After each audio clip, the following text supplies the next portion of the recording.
crash landed onto an abandoned island in the middle of nowhere, and to find my son and go home, I'll not only have to brave the elements of the wilderness, but also psychotic barbarians who want to cook me into a pot of delicious human stew. Yes, this island is filled with whole tribes of these nutjobs, as well as a myriad of other horrifying mutated abominations that words cannot even describe. To survive and grab every single achievement in the game, I'll have to build a fortified base that's safe from their onslaught, find weapons to take out the rabid humans, survive for 100 days, search every crack and crevice for the painted man who stole my son, and most of all, try my best not to cry. I 100%ed the forest. I'm sitting on a flight with my dear son Timmy, until a flight announcement tells me that we're gonna hit a little turbulence. Oh my god! This is a little turbulence? Oh my god! Bro, average JetBlue flight. They wouldn't even call this turbulence. They'd just be like, oh, yep, guys. Oh my god, get the kid! Oh my god, no, he's gone. That kid's gone. That child has been deleted, unfortunately. Oh my god, they killed a child as I've been playing this game. What the?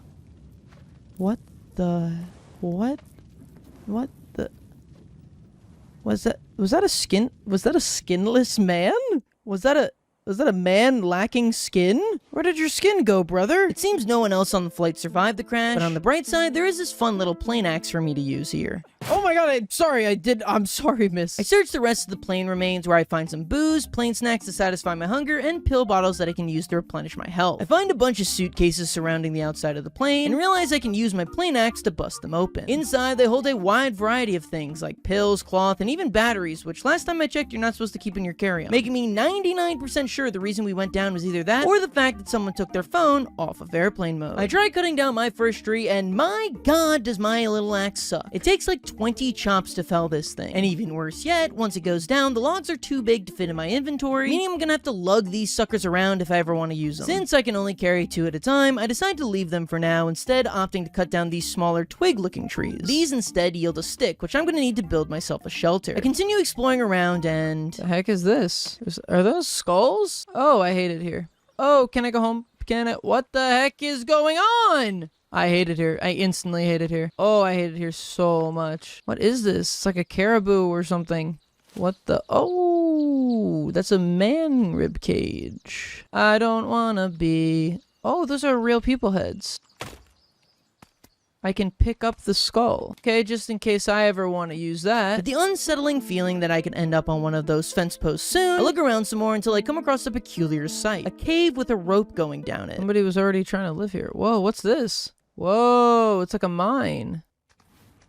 I don't really want to... Nope, I think I'm good, actually. I think I'm actually all set. No worries. I think I'm just gonna not do that right now. Yeah, I'll save the dark, claustrophobic, horrifying cave for when I have more to defend myself with than a single tiny plane axe. For now, it had turned night, so it's time to start building a shelter, which I start by cutting down some trees. After hacking at the trunk for what seems like forever, I'm finally able to knock it down. But that's not all I accomplish. Kill a bunny? I didn't mean to. I'm sorry, bunny. Since it's also raining tonight, I begin to freeze, so I build myself a little fire to keep myself warm. Luckily, I can use this fire to quell my starving tummy by cooking the meat I harvested from that deer this morning. Also, while scrolling through the options, I see the human leg I picked up from those skull effigies earlier and accidentally place it onto the fire. It's been less than 12 hours and our dear hero has already resorted to cannibalism. But worse than cannibalism is the fact that you aren't subscribed. Seriously, I mean, if you're enjoying this video, you'll enjoy my other survival game videos on games like Raft, Subnautica, Grounded, Don't Starve. So check to make sure you're subscribed so you can spend less time aimlessly doom scrolling on your phone and more time watching, you know, I guess okay content. After cooking all my various meats, I learned that you have no way of actually storing cooked food, meaning you either eat it right now or you let it spoil. So trying to find a way to preserve edible meat is going to be a top priority of mine. I cut down some trees around the fire as I can use the logs to make myself a small temporary shelter called a hunting shelter. This structure only costs a couple of leaves, sticks, and logs, and allows me to both save my progress and sleep. Sleeping through the night gives me my first ever achievement, survive one night. At this rate, we should be done in, wait, what do you mean this took me 60 hours? The next morning, I wake up and realize that I'm right by the ocean, and floating nearby is a small sailboat. I hop onto the boat, and inside I pick up a milk carton with a missing child poster on it. The missing child, named Zachary, is said to be 12 years old and 5'3". The hell are they feeding you, Zachary? Oh yeah, and also this severed human head. Neat. I can collect some more booze from around the boat, and then pick up a cassette player fitted with a mysterious cassette tape.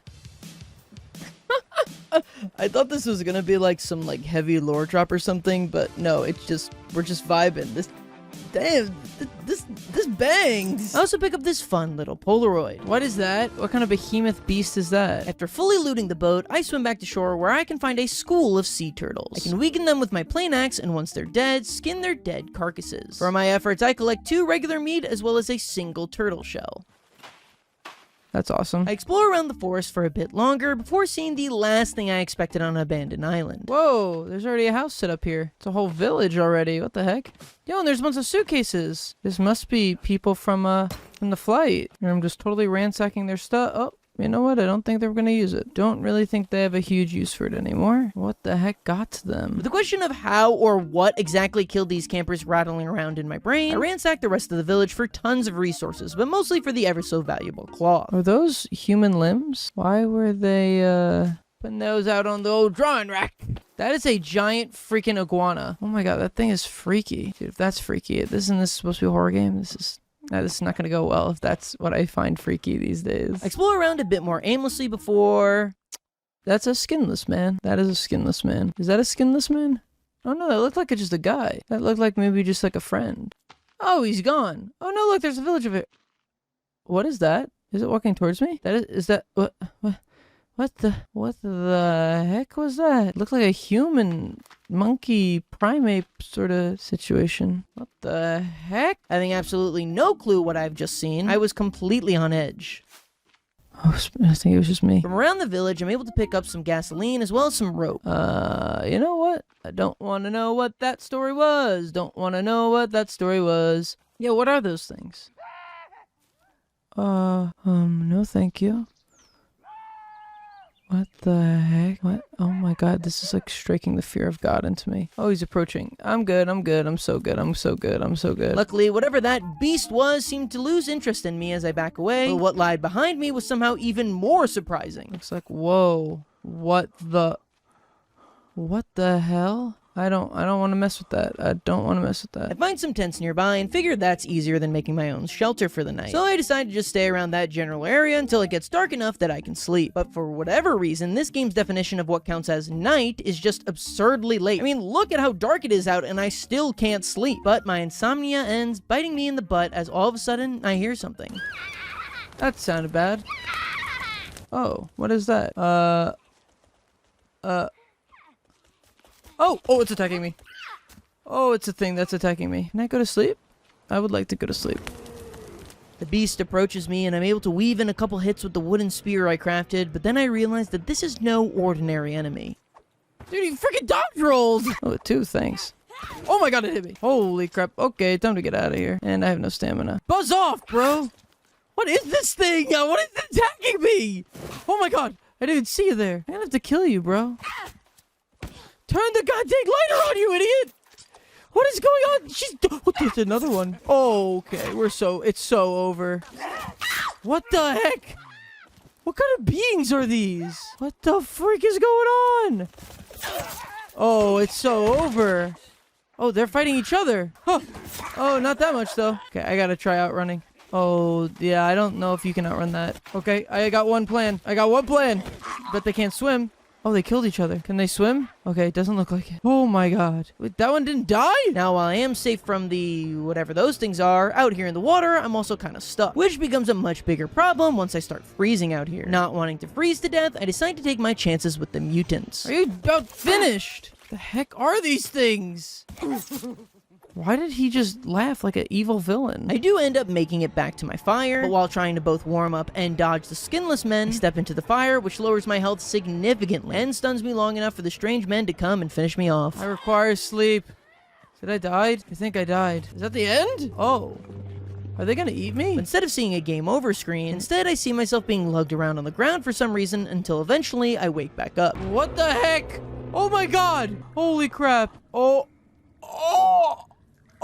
But before I figure out how to escape this horrifying cave, let me tell you about the sponsor of today's video, War Thunder. War Thunder is the most comprehensive vehicle combat game ever made, and it's available now for free on PC, all consoles, and now mobile devices as well. In War Thunder, you'll take command of over 2,500 tanks, planes, helicopters, and ships of 10 major nations, ranging from biplanes and armored cars of the 1920s to the fighter jets and main battle tanks of today. War Thunder is an intensive vehicle combat game where you use meticulously detailed scaled vehicles fit with realistic graphics and authentic sound effects, put yourself right inside some of the most powerful war machines of all time. I personally like that if your vehicle or any enemy is destroyed, War Thunder will show you exactly what happens in its X-ray view. You'll see exactly where the shell was penetrated, which components were affected, and what ultimately led to the destruction of the vehicle. And now there's even a new mobile version available to download on iOS and Android, allowing you to take the battlefield on the go. So what are you waiting for? Join the worldwide community of over 70 million players today and delve into the awe-inspiring experience that is War Thunder. There's an unparalleled amount of content to discover, and no better game suited for fans of military history. And for console or PC players who are new or haven't played in 6 months, you'll receive a free bonus pack. The bonus pack will give you exclusive vehicle decorator Eagle of Valor, 100,000 Silver Lions, and 7 days of premium accounts. Use my links in the description or comments down below and sign up for War Thunder today. My airplane axe sits on a pile of guts that I'm just barely able to reach, letting me cut myself down. Others were,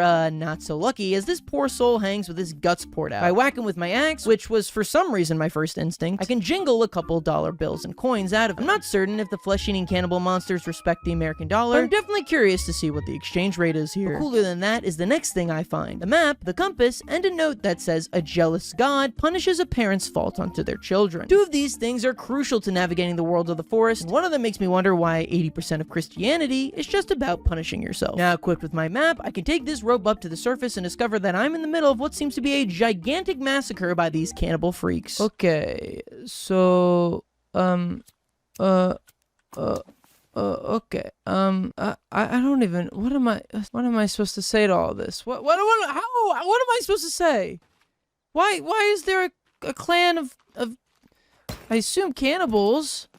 There's dynamite. As I walk around, I get a little update in the bottom left corner that these are some of the passengers from our crashed plane. In order to 100% this game, I'll need to find all 43 of the missing passengers, so I'll need to be on the lookout for them. And clearly based on this village, there was a tennis team on board who, well, I guess things didn't go super well for them. On the bright side though, these larger cannibal villages have tons of rare resources that we're able to loot. Like if we open up these mail packages, we can find some circuit boards, as well as cloth, rope, and even sodas. After grabbing everything I feel I need, I use my map to keep exploring around the peninsula. But it wouldn't be long until it was night again, and the second I build my fire, the cannibals swarm to me like moths to a flame. But it's then that I get an idea. What if I set my spear on fire and then attack the cannibals with it? Then it should do way more damage and get them out of my hair, right? Oh. Yeah, that was stupid. I don't know what I was thinking. I was thinking maybe put my spear on fire. That wasn't my brightest moment. Okay, now I'm cooked, chat. Alright, why did I do that? Being cold will drain. Oh, I'm done? That's it? Permadead? I'm dead? Now this game actually doesn't have permadeath at all, but I would not learn that until later, so instead I go ahead and make a whole new save file. On the bright side, I have a much better idea of what I'm doing this time around. But you know the drill for the beginning, so I'll just skip through it. Wake up, loot the plane, accidentally stab the dead flight attendant, decide to see what happens if I keep doing it, steal her flight attendant outfit, absolutely stunt on every being in the cannibal forest, open up some suitcase for pills, loot the yacht, and then kill myself. Like we saw last time, your first death in the game brings you to the large cave containing the map, which is really important to pick up as soon as possible. For whatever reason, the map doesn't start filling in until after you've picked it up, so any progress you make before getting it is almost entirely useless. I loot the surrounding village again before finding our first drawing from our son, Timmy. Why some tall man is handing him a gun, I have no idea, but no time to think about that as I can hear the ear-piercing shrieks of a cannibal in the distance. But now it's time for my least favorite part of every survival game I've ever played, deciding where to set up my base. The chains that Don't Starve has on me may truly never go away. I spent about a full day exploring the area north of the big cannibal village we found before finding this nice little area here. It's a nice big area which gives me space to build, but it's segmented above on its own separate little peninsula. With huge hills and the ocean on all surrounding sides, there's only one way for those pesky cannibals to attack you from. This is gonna make building and our overall safety way easier. I'd later learn that this place is actually called the Fertile Lands, which is also what I call your mother. Now that I've decided where I wanted to set up, it was time to get building. First up was a stone fire pit. This, unlike a campfire, would give me an infinitely repeatable heat, light, and cooking source for me to use, no longer needing to build a new one every night. I scroll through all the pages of the survival handbook to see what else I should build for my new base, and there are a lot of options. Like you could make a house out of logs, or Well, I guess just logs, but there's a lot of ways to use those logs. Of all the many base objects, or food refiners, or just anything to help me survive in this forest, first thing I settle on is a rabbit cage. Something that will be almost entirely useless to me for the next 15 hours. For temporary measures, I decide to make a small cabin for now, just to give me a place to save and sleep through the night. This costs 13 logs to build, which I know doesn't seem like a lot, but trust me, it is. The forest isn't one of those fantastical survival games like Grounded, where you gain supernatural abilities to lug 45,000 grass planks around. This game opts for like a real, true survival experience, which just means a lot of this.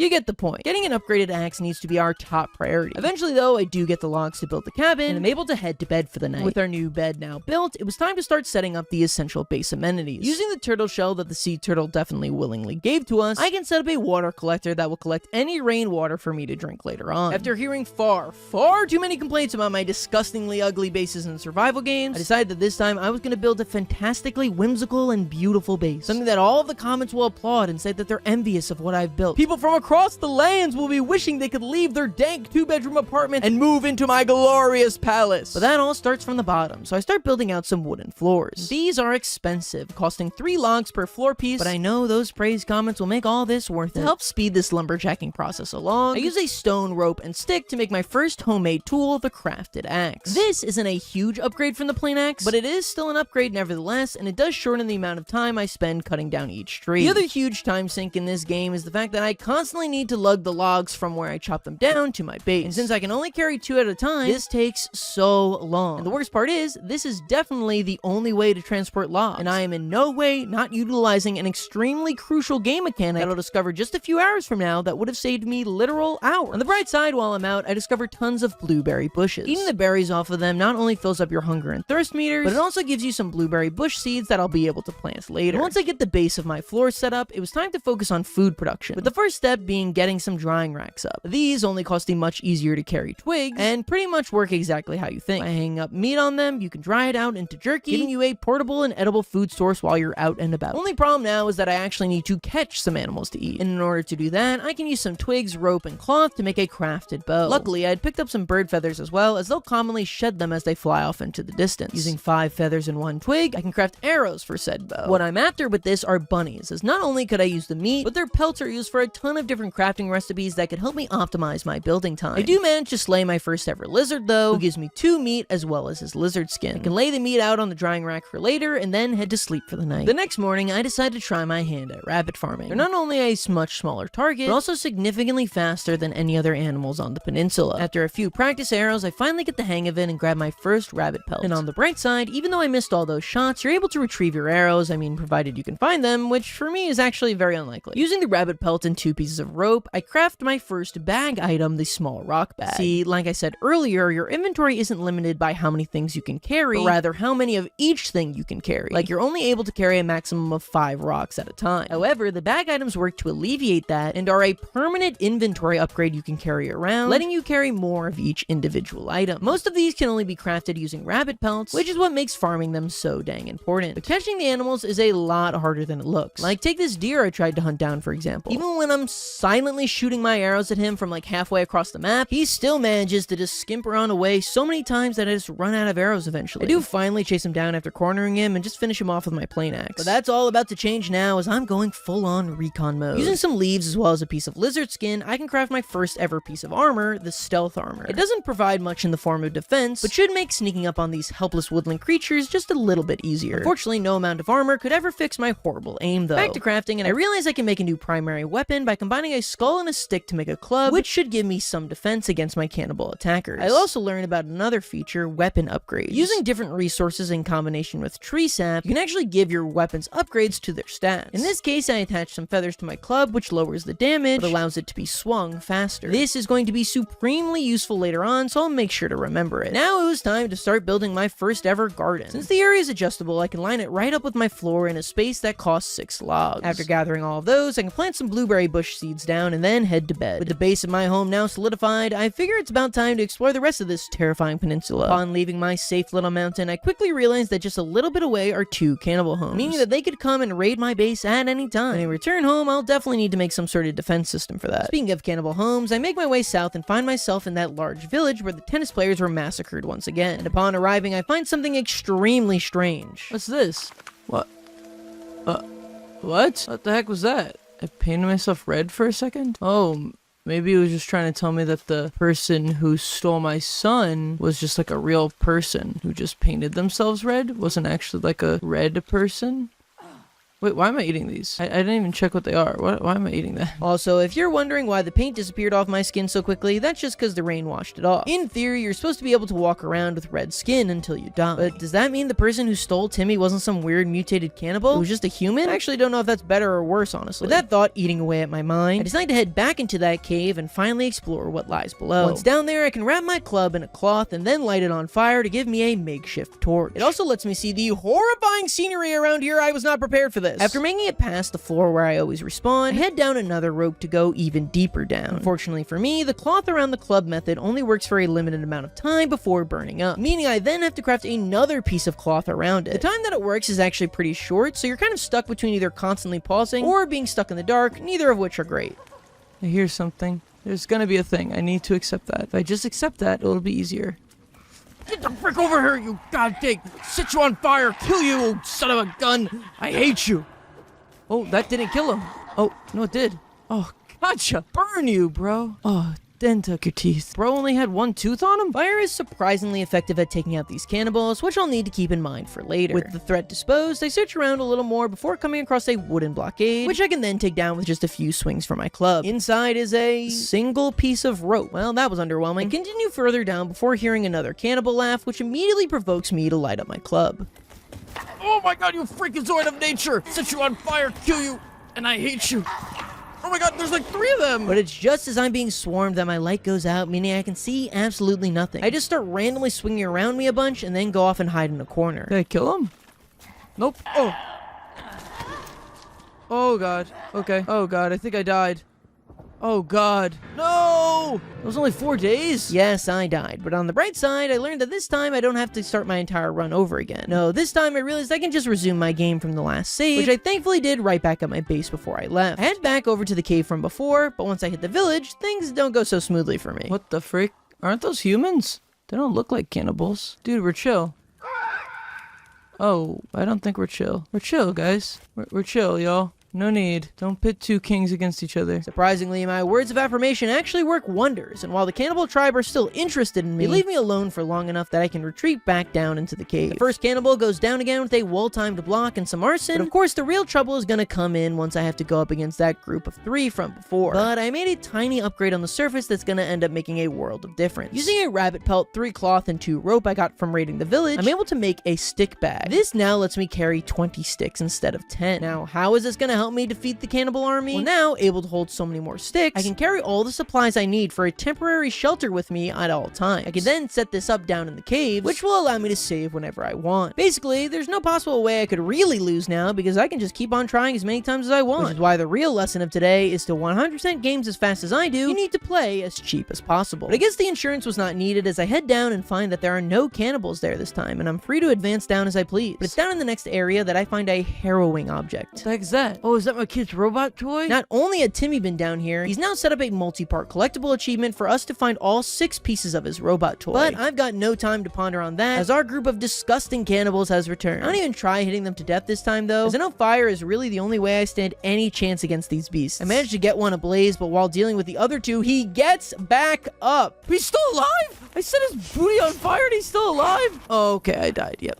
Heard. Next time around, I realized perhaps the most important mechanic to utilize when dealing with cannibals. If you get their health low enough, they'll knock down onto the ground and lay there, kind of like the guy I had set on fire. However, when they're in this state, it's extremely important to finish them off with your weapon, as otherwise they'll just completely regen the health, get up, and start attacking you once again. The main way I changed my approach though is to fight the crew in a wide open area. Cannibals always approach in this like flying jump attack thing, so having more room to maneuver means you can dodge their jump and take their miss as an opportunity to punish. Then with some well-timed fire club hits, I manage to take all 3 of them out, finally clearing the path. I venture in further and find some more bottles of booze along the path. Booze bottles are one of the most important items in the game, as they can be used to add a huge damage upgrade to your weapon, as your character can smash the bottle and place glass shards inside of the weapon. I add these onto my club and keep searching for more signs for Timmy. For whatever reason, this cave is flooded with airplane chairs. I don't know why the cannibals would be so interested in chairs that they'd bring them all the way down to the depths of their cave, only to not even leave them right side up, but I digress. I encounter another group of cannibals, and yeah, despite the upgraded damage of the club, the only way to deal with them now is still fire, which means having to constantly go into the inventory mid-fight. I'm truly desperate to find a better weapon out here. Eventually, I come across a path that takes me down towards a separate entrance. Yeah, these cave systems are huge and expand through the entire island, connecting most of it. I take the time outside to gather some twigs and leaves, which lets me craft a shelter out here to return to. Back in the cave, I managed to find a ton of cloth, and then this rope that just never seems to end. How long is this gonna go? 10-hour rope climb. Oh my god, this is taking forever. But this endless journey ends up being more than worth it, as at the bottom it opens up into a huge treasure room. Inside are tons of valuable items like pills, dynamite, rope, and most valuable of all, the modern axe. The modern axe, once fully upgraded, is considered by many to be the best physical weapon in the entire game. You'll soon see that the amount of damage that this can deal out is insane. But that's not all that lies down here, as I find an old medical record that seems to indicate that someone named Jessica Cross died due to multiple stab wounds. It's next to another bucket of that red paint. So does that mean our red man has been attacking people? Or did the cannibals get to her and this is his revenge? So much of this peninsula is still shrouded in mystery. How did so many cannibals even get on the island? Why do some look mostly like humans and others have pale blue skin? But that'll have to wait for now, as we've got to climb this endless rope again. Before I leave the cave, I use a couple pieces of rope and deer pelt to craft a water skin, which will now let me store water to drink on the go. I head out, but this stone entrance doesn't actually lead to the surface, but instead a different cave. After following the tunnel for a while, I realize this place is a bit different than the last one. How do you respond to a situation like this? What am I supposed to say to that? What kind of words would verbalize that sort of emotion? There are a dead bunch of oh my god, there's a lot of them. Well, at least I think they're dead. Oh! I saw the boobler. Oh, what the frick? That was that thing from the photograph. Oh, the spider creature thingy. Well, I want to get out of here. I don't really want to be here all that much. Oh, did I just die? Oh, that kind of stinks. Oh, okay. At least I'm here. It could have been worse. Could have been a lot worse. Get to keep my progress at least. Yeah, if you haven't caught on to it by now, the way the death system in this game works is that as long as 2 days have passed since your last death, you'll be brought to the entrance of that main cave. Funnily enough, dying ended up being a good thing here, because there was absolutely no way that I was dealing with whatever the hell that legged behemoth was. After such a long and successful trip though, I decided to head back to base. It's good to be home, and even better is that my blueberry bushes have finally bloomed. But with the knowledge that this island is swarming with not just cannibals, but also legged, mutated, skinned abominations, I need to protect myself and my base. Luckily, like I said before, there's only one possible place they can come from: the entrance to the hill. And as such, I built a huge log wall spanning the entirety of the entrance. Now, this is going to be a large, long project, costing me nearly 50 logs to build. On the bright side, the modern axe is way better at cutting trees, which saves me some time. On the not so bright side, it still takes me like 10 whacks per tree. That's like 500 whacks to get this done. Not to mention grabbing each log 2 by 2. But I was propelled forward by my vision of base compliments. Wow, Shawnee, that base looks amazing. Oh my god, Shawnee, your base is just so wonderful. Oh my god, I now realize how absolutely ugly all of Floydson bases were, Shawnee. You were our true decorating czar this whole time. While I'm cutting down all those trees though, I want to point out an interesting quirk of the forest. You see, unlike most survival games, the trees in this game never respawn. Once you cut them down, they are gone. This isn't a huge issue now. I mean, there's just so many trees to choose from. But as we slowly one-slur this forest down, things are going to end up getting a little sticky for us later on. It takes me around 20 minutes, but eventually, boom, I'm able to finish out the wall. I put a little door in the wall to act as an entrance, so I start building a path from the door that should lead to my base. Thankfully, the path only costs stones, and stones are just about everywhere around Seriously, here. I think they might actually respawn behind your back constantly. After finishing the path, I try a couple different ways to start building sub-areas, but end up landing on just putting branching paths over on the side, which created a sort of a small plaza area in the middle. With all this building I'm doing, I'm seeing tons of small animals around, so I figured I'd make myself a slingshot. With good aim, this will allow me to take out rabbits in one hit, and we're needing tons of pellets for bag items, so it's a great way to get a best of both worlds situation. I continue building out my paths by placing some skeleton torches down. These give a pretty minimal level of light, but aesthetically, they look amazing. I also realized that my old base is just not gonna fly anymore. Initially, I built it pretty far inward from the entrance, that way it was protected from any rabid cannibals who happened to zoom by. Now that I had that giant wall to protect me, I can afford to be much closer to the entrance. This will not only cut back on tracking, but will also help prevent my base from feeling like a total disorganized mess. For now, I placed down a small shelter at the ends of one of the paths to serve as my temporary lodging. With that built out though, I could start working on my true masterpiece, my real house. I wanted a set of stairs going up from the path, that way my base could look slightly elevated off the ground, preventing, I don't know, mutant lizards from getting to it. Nothing would surprise me on this island. Stairs in the game though, for whatever reason, are just insanely wonky and like don't come out of the ground right, so I end up just tearing them down. You're gonna watch me do this like 10 times throughout this playthrough, so just get used to it. While I fiddle away on that, I had managed to kill so many rabbits that I could use their pelts to craft myself a berry pouch, which now means I can carry berries on me as opposed to just constantly guzzling them down. With the stairs assembled, I start building some floors with foundations to hopefully make my new base even, unlike the monstrosity that I created before. However, each one of these floors is going to take 5 logs to make, and for the size that I want to create my base, that could literally be 40 hours long. So in order to shave down this process, I come up with a strategy that is a lot quicker than manually cutting down trees. Yes, you can actually use dynamite to chop them down. Just light it up, chuck it, and watch as a whole forest of trees falls down around you. While bringing all these back would have normally been a lengthy process in and of itself, I find a solution to that as well: the log sled. The log sled is something that I should have built nearly 5 hours ago, as for just the cost of a couple twigs, I can build a pushable sled that lets me transport 12 logs at once. This is incredibly convenient and way more efficient, though there is one problem with it. Yeah, it actually deforested the area around me so much that these trees are from outside my wall. So in order to get them inside my wall, it's just a matter of carrying them to the door one by one. This is still leagues better than carrying them from all the way where I chopped them, so it's a small price to pay. However, all this effort is truly for naught, as I just absolutely despise the way that these floors are coming out. It looks just so discombobulated and a total mess. So I go ahead and rip it all down. And unfortunately for me, when you deconstruct a building in this game, you don't get any of the resources back you used on it. This is like my survival game pet peeve, honestly. In a 3D space, it's so hard to tell how things are actually going to look, so I always like experimenting a little bit on my build. This is especially damning here when getting logs is such a long and involved process. Now, thankfully, there's a solution to my floors being so insanely uneven. There's a custom foundation building you can create that will level out all of your foundations as well as build floors. You can actually build this in whatever orientation you wish for the base of your house. Only catch is you actually need to know how to build out the shape yourself. Now, that might sound like an easy task, but like, do you even know who you're dealing with here? This is how I played Plants vs. Zombies. After a couple attempts, I make what looks like a giant rectangle, confident that my base is going to come out looking divine. That base was going to take a whopping 81 logs. So you know what that means.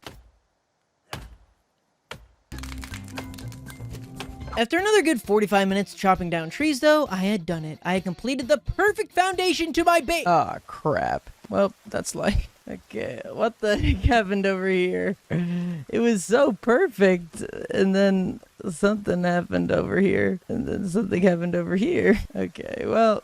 we'll make it work. Yeah, there's absolutely no chance that I'm cutting down any more logs and trying that again, so I'm just gonna deal with my completely uneven, wonky looking floor. On the bright side, there's a setting to just add a wall around your foundation, so I don't have to mess this up even further. On the non-bright side, it's gonna take another 60 logs to build, so we get to chop even more trees. By this point, I had nearly exhausted all the trees in my general vicinity, and I had to go to the far reaches of this little mountain to even find any trees. On the bright side, since I had to go so far to find the trees, I can find tons of other resources along the way, like twigs and rocks. Since the floor of my base is built, I can build out some twig and stone holders. That way, every time I go to do a trip for 12 logs, I can fill my inventory with max twigs and stones, deposit them in here, and then fill it up again next time. I do this with some other chores as well, like gathering berries and harvesting animals, just to be efficient. Oh yeah, and I take down and rebuild my stairs again. But finally, after another hour, I've gathered up enough logs for my walls. It took me literally cutting down 100 trees, but I'm finished. I now, of course, am going to need a roof, but that's going to take an additional 143 logs. And seeing as I've already spent 5 hours building what I have here, I'll push that off for later. Now I can start building the basic base amenities like a bed, drying racks, and this cute little fireplace to store my stone fire pit. And with my true bed and base now filled in, I can finally take down this temporary cabin. I know it kind of looks abhorrent without a roof, but I figure later on we'll get tools that are much more efficient for cutting down trees and transporting them, but I decided to save it for then. With all that work completed, it was time to fall asleep in my brand new bed. How could this possibly be comfortable? It's 4 rabbit pelts on some twigs. What length is this man that he can be completely covered by 2 rabbit pelts head to toe? Is our protagonist also some kind of weird mutant being? Or are short kings really just on the rise? Even if I want to continue on my roof, I accidentally throw my log sled inside a nearby river in such a spot that I'm never able to retrieve it and never destroy it. Sort of like a Schrodinger's log sled sort of situation. Before I get back to exploring, I set up some rabbit traps using twigs. This will help me trap rabbits, not to kill, but for breeding purposes later on. Why do I want to get into rabbit breeding? I don't know, why'd your divorced father get into pickleball? It just sounded like fun. Get off my back, Johnny. Even though catching rabbits is the intent of these guys, you'll soon see that 95% of the time, you'll just end up catching some stupid raccoon, wasting your time and a twig. But now, with my base of command set up, it was time to venture outside again. And just seconds after leaving, I'm greeted by a group of 2 rowdy cannibals. These may be the weakest type of cannibal, but it still only takes the modern axe 3 swift hits to completely take one out. After ending both cannibals, instead of just leaving them like I usually do, I carry their dead bodies over to my new log sled and push them back to base. Why am I hanging on to these mangled corpses, you ask? Well, it's actually super important to loot any and all cannibals you find, as they contain one of the most important resources in the game, bones. Unfortunately, to get to those precious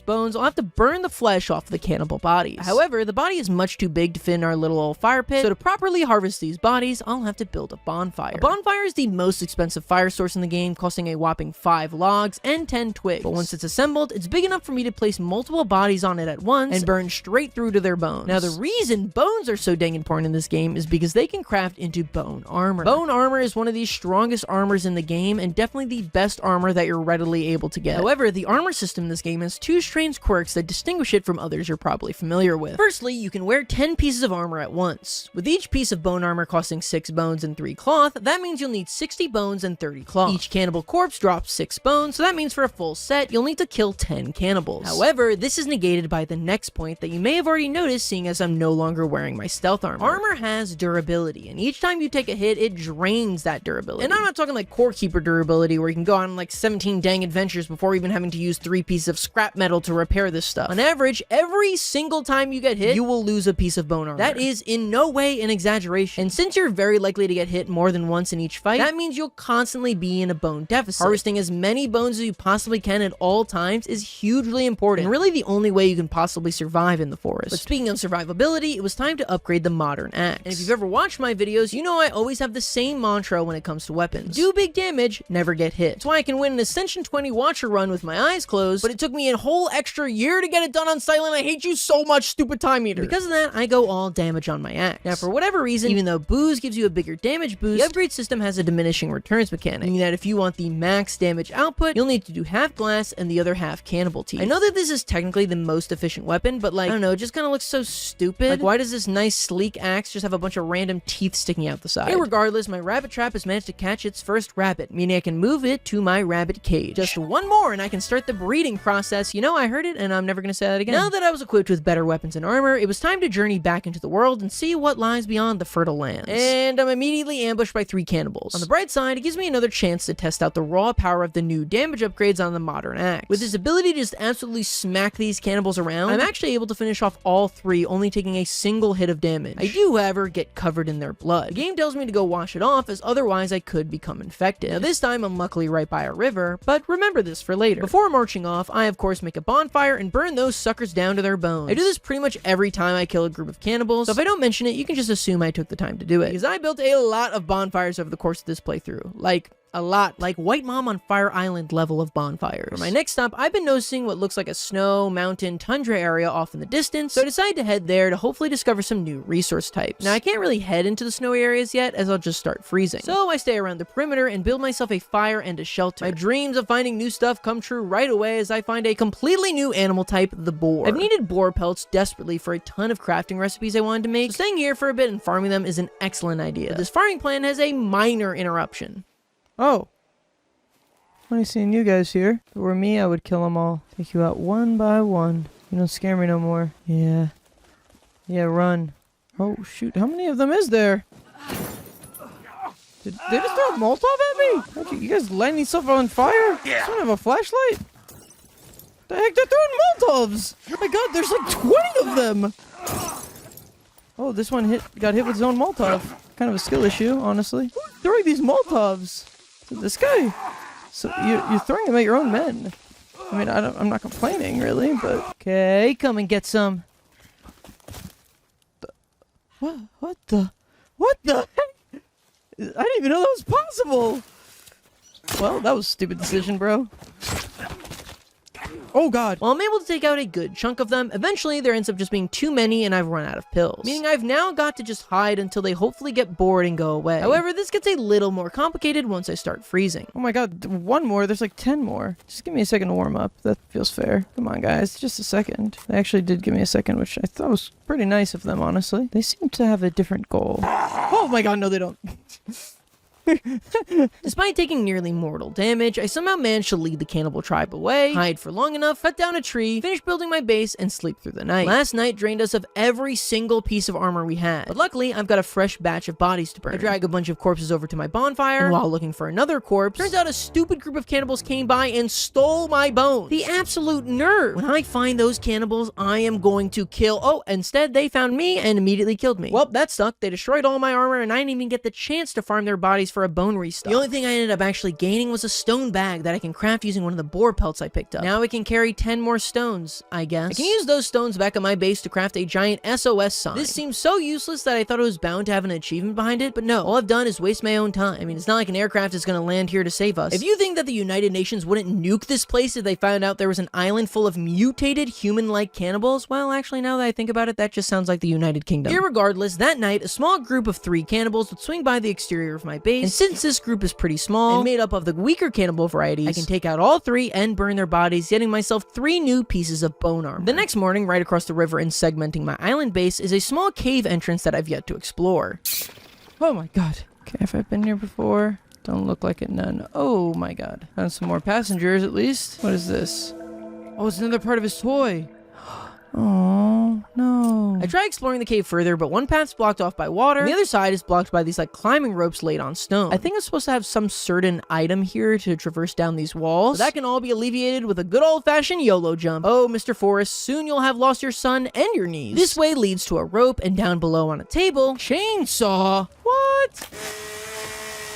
Cool. The chainsaw is why we've been picking up those fuel cans from all across the peninsula, as they all refill the tank on said chainsaw. Having something that rips through trees like this should make building out that roof much easier. Holy crap! Oh my god, that scared me. Oh my god. Oh, that scared me. Got some teeth out of it though. Tons of boxes over here. What the? Those are dead babies. Those are dead babies. Immediately, those are dead babies. Or babies of some sort. Okay, there are babies and I must kill them. That is what I'm accepting as reality right now. Oh my god, they're like squirrels! You know what? I probably shouldn't kill these things. Because what if the mom comes along? Because clearly they're babies. And I learned a thing or two from like bear logic. Jesus Christ, those things are terrifying. Do they even loot for anything? No? Dang. What's that? Sibling still missing. Okay, with this article, the one we read on the boat, and our own son Timmy, why are so many children missing on this island? Like, I understand that it's very likely that they were just eaten by cannibals, but it feels like the game wouldn't be drawing attention to it if it were that simple. Also, there are like Bibles all over the ground? Huh? I mean, I don't mean to stereotype, but the cannibals we've seen so far didn't exactly strike me as the reading type. At the end of this chamber, there's a collapsible wall that I can blow up with dynamite. However, I used all my dynamite cutting down trees, so my house looks pretty. I'll have to come back here later. There's another path for me to follow for now, and at the end of it... Oh, what? Lord. Okay, what am I looking at? Okay, first things first, you gotta die. What the? Oh my god. Oh no, the tentacler. The tentacleist. The tentacleist. You must die. Oh my lord! What is going on? I got tentacled, I think. That thing has hands. Yeah, I didn't even stand a chance against that giant armed behemoth. But have I ever let that stop me? No. I'm stupid. So I head back into the cave, but this time equipped with a secret weapon. This time, I've combined booze, arrows, and cloth to make myself some flaming arrows. I immediately miss all of those arrows, of course, and resort back to my modern axe. I set it ablaze to try and set the mutant with multiple arms on fire, who I affectionately start calling Professor Shoulders. This actually does work, and he starts burning. Did I kill that thing? Oh, no, I did not! I managed to separate the cannibal and Professor Shoulders, giving me enough time to finish off the cannibal, and then take on Professor Shoulders. Okay, I'm gonna have to kill you now, brother. Oh, did I kill him? No, I did not. It doesn't look like it at all. Felt good in the moment. Here I am again. You might be wondering how I end up in this situation again. But do I let even 2 deaths stop me? Well, yes, actually. I clearly don't stand a chance against Professor Shoulders. Instead, I head back to my old flame, the Tundra. I hated that. I hated whatever that yelp, scream, whatever it was. You're done. What the heck? They're getting... What the heck? What the heck? Oh, God.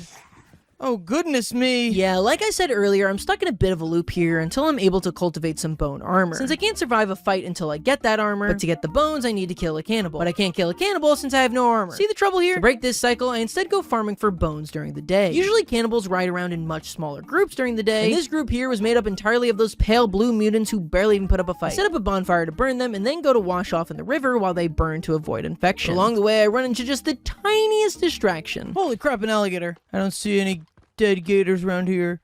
Not yet, at least. What? Ow. What? I didn't kill him? Welcome to the jungle, brother. Oh, he's already dead. Oh, he's got a friend. Not for long, though. Gotta get behind him. Then they can't hit you with their jaw. Right? That's gotta be a solution. Isn't that how they hunt crocodiles in real life? After killing the 3 gators, I skinned them and learned that they don't have a unique pelt type, instead just giving 4 lizard pelts. But it would be the gators who had the last laugh. While dealing with their antics, all of my cannibal bones had been whisked away, setting me back to 0. And if that wasn't enough... God, it's the gator from before. Oh, and he killed me. The cannibals got me? Really? You really should do your own work, dude. You shouldn't steal from the gator. That was a gator's kill. Despite my momentary lapse in death, I head home now and have enough pelts to make myself a warm suit. This is an extremely helpful upgrade, as it not only lets me brave the snowy mountain regions of the peninsula, but also helps me survive at night and swimming. I decided to take this opportunity to explore the tundra again. Most of it is pretty similar to the surrounding forest area, albeit with some beautiful white scenery, until further in I find a group of travelers frozen outside a tent. That night, the freaks come out though, but thankfully they're all of the sickly looking cannibal varieties. I easily take them and then use my trusty new chainsaw to saw down some trees. I've learned my lesson from my last blunders though, and make sure to watch down the bonfire while they burn. This finally gives me a source of bone armor to work up, and starts my climb back to success. The bonfire had the added benefit of actually attracting other cannibals to it, giving me another 3 I can take out with a good couple chops from the modern axe. That's my plan for a little bit, is take down enough of these weak surface level cannibals until I have enough bone armor, not just for a full set to have equipped, but a backup set stored in my inventory. That way, even if I take some hits, I can continue accumulating bones. And it's a good thing that I prepared like this, because after a quick nap, I see something that I didn't even know could spawn on the surface. Oh, it's Mr. Armies. Mr. Armies. He's got tons of sleeveys. Oh, Dr. Sleeveys. That's your name to me. Dr. Sleeveys, let me go. I don't like you, you know. Dr. Sleeveys. Oh my god. I hit Dr. Sleeveys. Oh, I got a hit on him. Oh, I don't know what he's doing now, but I'm gonna wail on Dr. Sleeveys. I think he can't get with my technique where I just sneak behind him while he turns. I think he can't keep up with this expert level technique. Oh no, he's taking a ton of my armor. Okay, let him do his 3 attack. 3. Hit him once. 1. Oh, what's that? Oh god, why is he doing whatever that... Oh, he runs faster now. Dr. Sleeveys, let me be, please. Please, please. No! Eat this, Sleeveys! Oh my god, almost all my armor is gone. Holy crap, I was so happy about having all this armor, and now Dr. Sleeveys is draining the whole dang thing. Did something just fall out of the sky? It was like a laptop, I don't even know. Despite his new increased speed, I'm able to block a good amount of Professor Shoulder's hits now that I understand his basic attack pattern, and then after 3 more grueling minutes... Oh, we got him! Cool! I killed a... whatever the heck that was. I continued chopping the professor until I managed to rip his head off. I gotta bring this back to my house. Absolutely. Additionally, my other reward for taking down the professor is my first piece of the best armor set in this game, Creepy Armor. This has double the resistance of bone armor, making it super valuable as we progress on forward. I make the arduous journey on home with my giant mutant head. Once I arrive, I can place it on my wall. Doesn't exactly fit in with the bunny and the raccoon that I have hanging there. This giant butthole. Back at base, I do manage to get a second bunny for my breeding side project. The other trap is filled with a stupid raccoon. Why do they always do that? But with all that fighting finished, I decided to take some time to finally finish up my roof, as like I'd predicted, I now have the chainsaw. This thing rips through trees significantly faster than the modern axe, and has the added benefit of not worrying about stamina. Despite this increased speed, it's still a good 150 logs I need to gather, which takes me a full hour. But then, right as I was about to finish... What the heck? There's a giant... What the... Huh? How did they come up this way? I didn't even know that was possible. What? No, my base! My lovely, lovely base! Oh, goodness me. How did they get behind? What? I didn't even know there was a viable route there. Okay. Oh, they're here now. We gotta deal with them. On the bright side, there's only a group of 2 cannibals and 1 Professor Shoulders. And since the cannibals are significantly faster than the mutant, I can lure them away and take them out before moving on to their boss. Okay, he's dead, I think. Oh god, oh god, oh god. We gotta get out of here. My god. How did they get in? I didn't even know it was possible. In fact, the mutant is so slow, I can take a second to head back to my main base and heal before heading back into the fight. Wow, this is gonna feel bad when I kill this thing. And then I will have brought the other one all the way here for nothing. But taking it super slow and steady, I'm able to take out Professor Shoulders while only losing a single piece of bone armor. All in all, a good exchange. I spend the rest of the night burning the bodies for bones before placing down the last log of my roof, finally finishing out my home. With the structure of my beautiful base now completed, I head out, farm some more cannibals until I have full bone armor, and then head down into the cave in the main cannibal village. I figure with all my upgraded armor, weapons, and knowledge, I should be able to take on the horrifying abomination that bested me before. Oh no, legless. Oh my god! What the heck? My god, what the heck? Oh my god, legs. What the frick? Did the legs just throw a baby at me? Did it just birth a baby or something? Oh my god, it literally flung a baby at me. Set him on fire. He doesn't seem to really like it. Which, I'm understanding of. Oh, legs. Come on, legs. Leave me alone. Oh, they're flinging babies at me. Come on. Did I get him? Oh my god.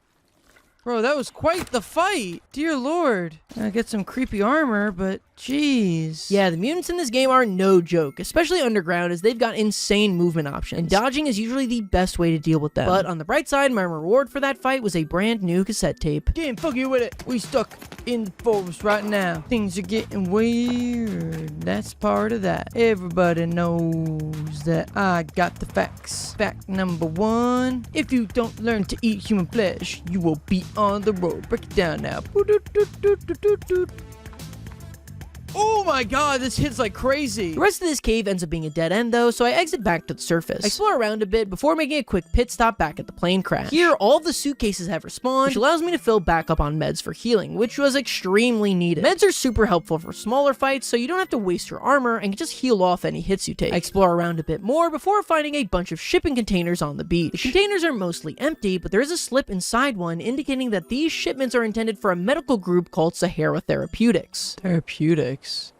Were they experimenting on people in here? And the final shipping container even has, oh, Jesus Christ! Dealing with this guy actually teaches me another mechanic with the cannibals, limb harvesting. See, up until now, I was under the impression you had to build a bonfire for every single time you intended to burn up a cannibal. This made bodies that I found inside caves completely useless, as they wouldn't be able to gather logs needed for the bonfire. However, you can actually burn a cannibal's body on a normal fire, you just need to cut up their body first. Obviously, I'm censoring this, but you can individually cut up their head, legs, and arms, and then place those limbs onto a fire. This sounds small, but it's truly a game-changing realization and makes getting bone armor much less of a hassle. After sleeping through the night, I discover a completely new cave is close by called the Lawyer's Cave, so I enter it. Inside, I discover my first videotape called Megan's Arrival. Unfortunately, with no cassette player, I've got no way to watch it yet. Deeper in, there's a couple of weak cannibals, but they're no match for me, so I easily take them out and harvest them. Though while burning their limbs, I do accidentally eat a leg, giving me the cannibalism achievement. Can't say it's an achievement name I've seen very often at least. This reveals the way to a whole other batch of passengers, and yeah, it looks like none of them were lucky enough to make it either. After heading down a few more ropes, I find the edge of the tunnel which holds the camcorder we've been seeking. With this, I can finally view the Megan's Arrivals tape from earlier. It appears to be a little girl who I can only assume is Megan arriving on the peninsula in a helicopter. I'll just guess that the poor little girl realized that this island is haunted, left, and lived happily ever after for the rest of her days. Down here, I also pick up some sort of keycard that says Sahara on it, all but confirming that this Sahara Therapeutics group was on the island for some reason. Probably just for the amazing scenery and is completely unrelated to the swarms of man-eating cannibals. With the Lawyer's Cave now completely explored, I head out into another nearby cave I find just north. This one's a long climb down, which leads to a single lake. So it looks like if I plan to explore here, I'll need to find another way to go underwater. For now, I decide to just head home, where I make an incredible realization. They've been breeding. Yay. Now we have 3 in this cage. I still don't know why I'm breeding these fellas, but it does bring me with joy every time their numbers rise a bit. I truly feel like I'm back in my start to 100% again. Though the cannibals were a little less intimidating in that one. But while I'm here, I decide to spruce up the place a little bit and start by placing down the absolutely beautiful rabbit pelt onto the wall. Wow, I can already feel the comments pouring in. I also build out the framework for what will eventually be my living room, though each couch requires a whopping 7 deer pelts, so I'm still a ways off from that. Next, I hang some skulls on a stick outside my door. Yeah, not exactly the most pleasant looking decorative options in this game, but hey, you gotta work with what you got. I place down this cute little weapon display stand, a table in my living room, and then hit a sick clip. Jarvis, clip this. Bro, I did. Jarvis, clip this. Oh, I'm sick with it. Oh yeah, and Jarvis, be sure to clip this. Oh shoot, I got completely. Jarvis, be sure to clip this. Okay, I missed. Jarvis, don't clip that. Jarvis, put that one in the trash. Jarvis, be sure to clip this though. Yes!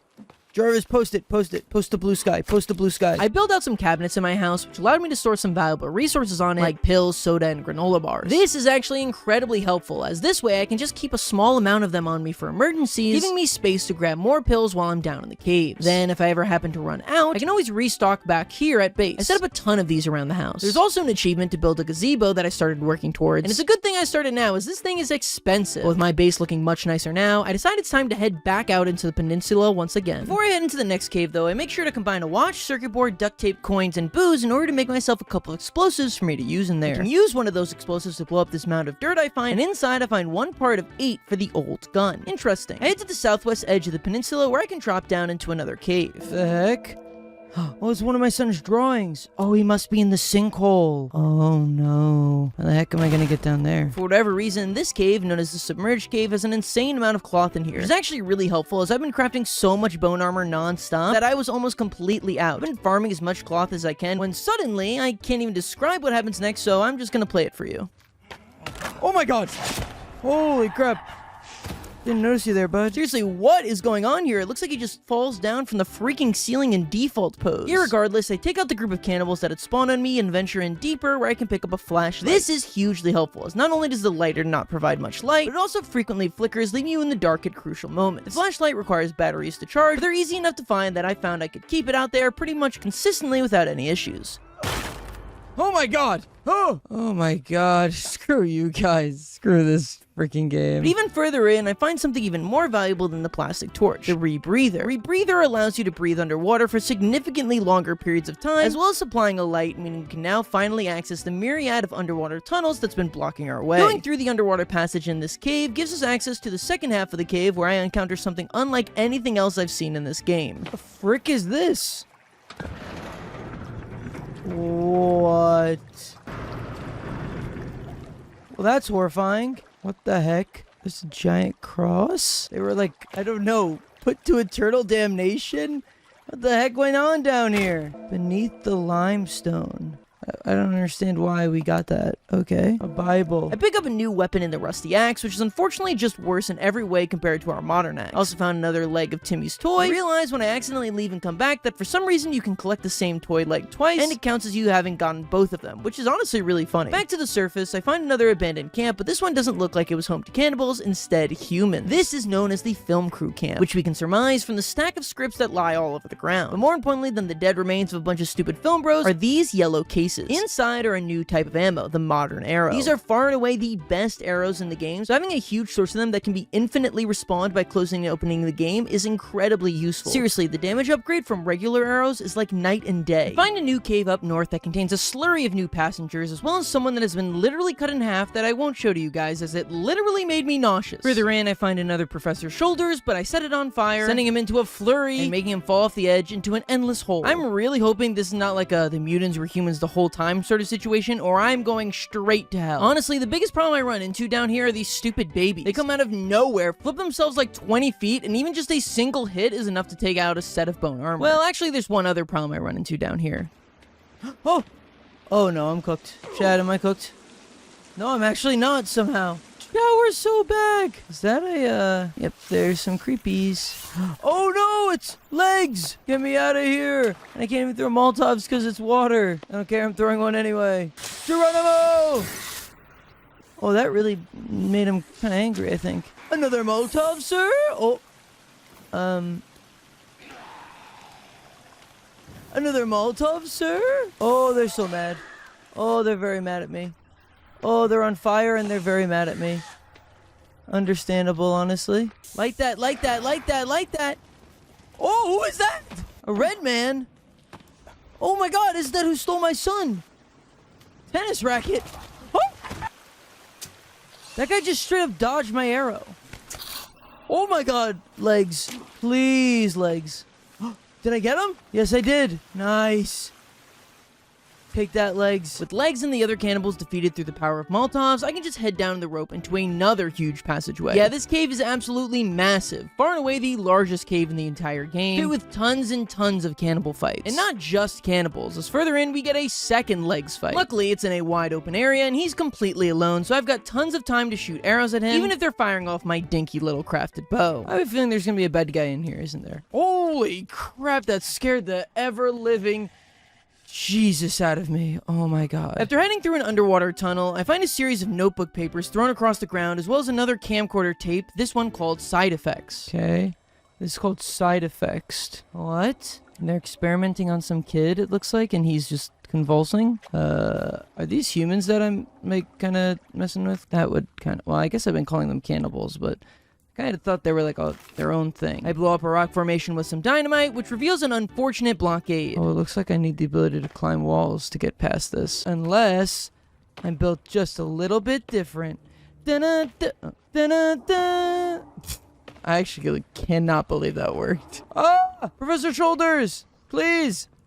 I didn't do the assignment! Oh, he could go down cliffs! Oh, cursed knowledge. Yeah, this is no ordinary Professor Shoulders, though. This is a special blue variant that's significantly harder. On top of the fact that I'm in an extremely close space, and the regular Professor is the hardest enemy I've come by so far, this is going to be one heck of a fight. Or at least it should be. You dunce. Can't even see where I'm shooting at you from. Doofus. Yeah, keep freaking spinning around like a freaking flaming dreidel. Dunce. Oh no, I got arrows in your butt. Arrows, I put them right inside of your butt. Put those arrows inside your butt. They're gonna be really painful. Mr. Shoulders, you lost your doctorate. Oh, there's another one! No! I didn't realize there was a TA in this class. You shoot him with bows, you just can't keep up. What a doofus. It takes tons of arrows to take these blue mutants down, but on the bright side, once you kill them, you're allowed to go back to the body and retrieve every arrow you hit him with. Take that, Professor Shoulders, TA Elbows, whatever your name was. With my fourth mutant of the cave now defeated, I can open up another one of those giant demon doors. Oh, of course! After taking out another pack of cannibals, the doors open into a very strange looking room. What the heck? A big wall. What? The other leg? That I accidentally already got? Okay, well, you know what? A leg's a leg. Me in college. That bridge leads to another door, which opens up to a suspiciously bright-looking area. Oh, I'm in the sinkhole! Oh, cool! There's a helicopter down here. Next to said helicopter is a suitcase containing the outfit I choose to wear for the rest of the game, the black suit. I did this because I wanted to be all like James Bond-like, but in hindsight, it probably made me look more like the white guy that you went to high school with who always wanted to debate with the teachers and was very happy to volunteer to read Huck Finn aloud. The helicopter also contains a machete. This isn't the strongest weapon in the game, but it does have the fastest swing rate, so it's super useful as a tool for things like gathering sticks and opening boxes. What the freak is that? Oh my lord! He took out all my armor! Oh no, I took it off to look at my nice suit. I forgot about that. Oh my god, there's two of them.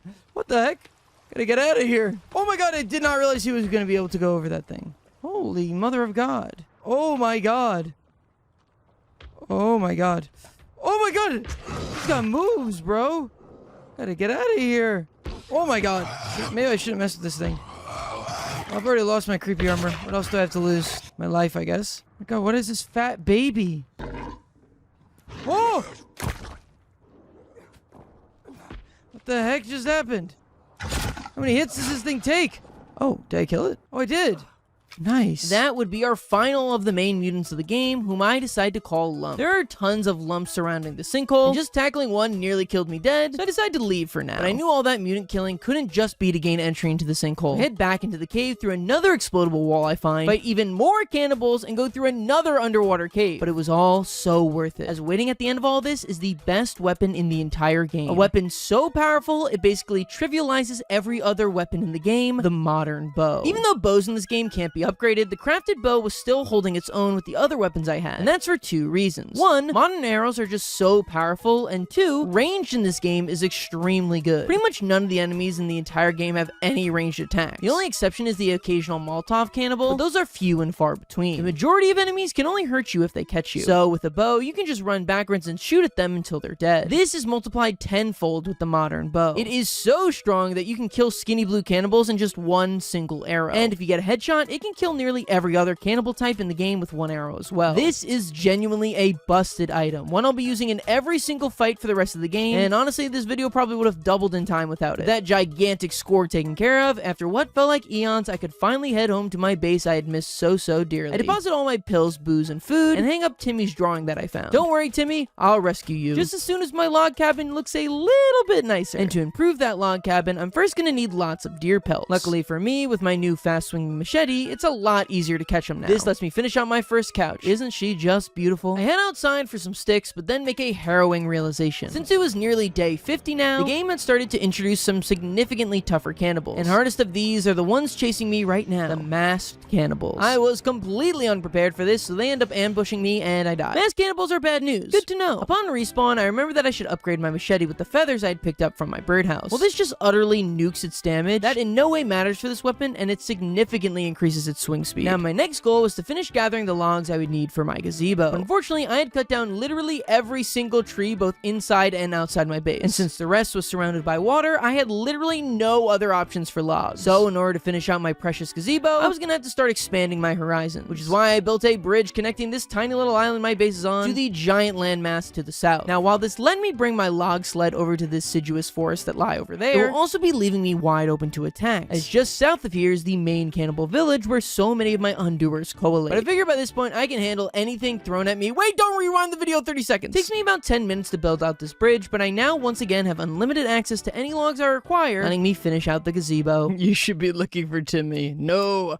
gaze upon my gazebo. With that achievement earned, I decide to rebuild my stairs again because I'm just sick and tired of having to jump all the time. But finally, this time, the stairs I had built work. Only took me 25 hours of gameplay. As we start approaching the end game, I have a new plan for farming cannibals. Now that I can survive pretty much every fight, bar the occasional hit here and there, I start using lizard skin armor as my primary armor on the surface. This armor is significantly worse than bone, but throughout the 30 hours I've put into the game, I've managed to grab a ton of lizard skin. This way I can save my bone and creepy armor for the important fights, but still not die at every single corner. We've got another 20 hours of gameplay, but when we enter the final area, I want to be able to have 2 full sets of bone armor and a full set of creepy. With my armor situation looking much better, I head to the cave from before that was blocked by an underwater tunnel. Now with the rebreather, I can head through, which leads to an immensely long rope for some reason. Dun, dun, da, da, dun, dun, dun, da, dun, dun, da, da, da, da, da, da, dee, dee, dee, dee, dee, dee, dee, dee, da, da, da.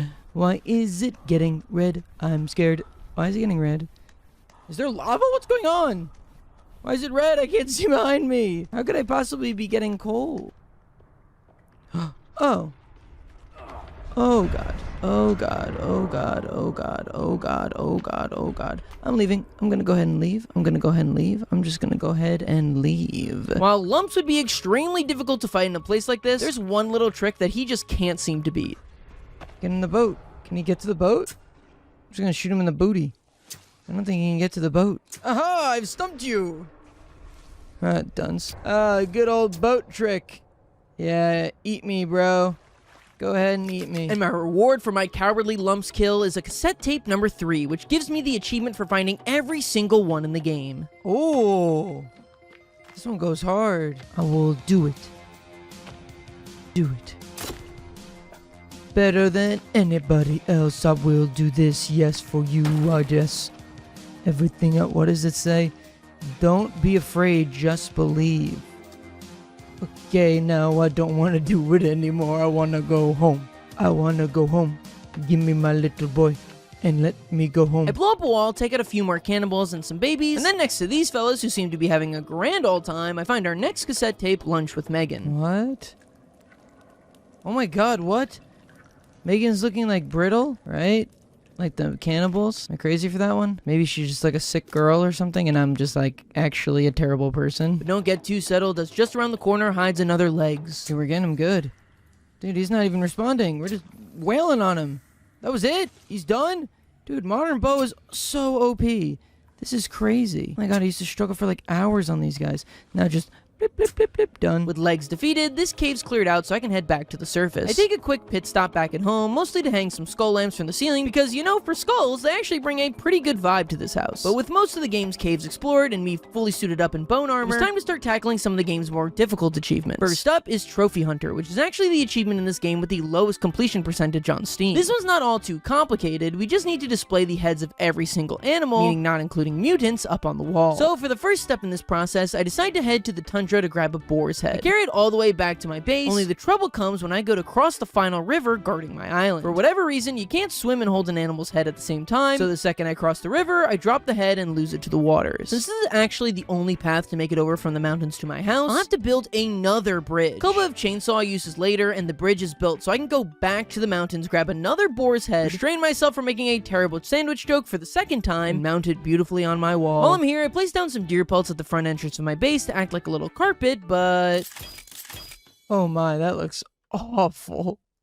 next animal trophy is a bit of a strange one, as it's for an enemy we haven't seen this entire playthrough. See, if you walk along this beach on the perimeter of the peninsula, you can eventually find a beach shark. While this looks like just set dressing, you can in fact cut his head off and stick it on your wall if you so please. Though in hindsight, I guess I should have spread these trophy sticks out a little more. Kinda awkward that you can't move them after placing. Before moving on to the next animal trophy, we've actually got a quick detour, as there's an achievement for sleeping on the yacht that we found at the beginning of the game. The next trophy is another unconventional one. If you hang out on the beach long enough, you'll eventually find a seagull that you can kill for its head.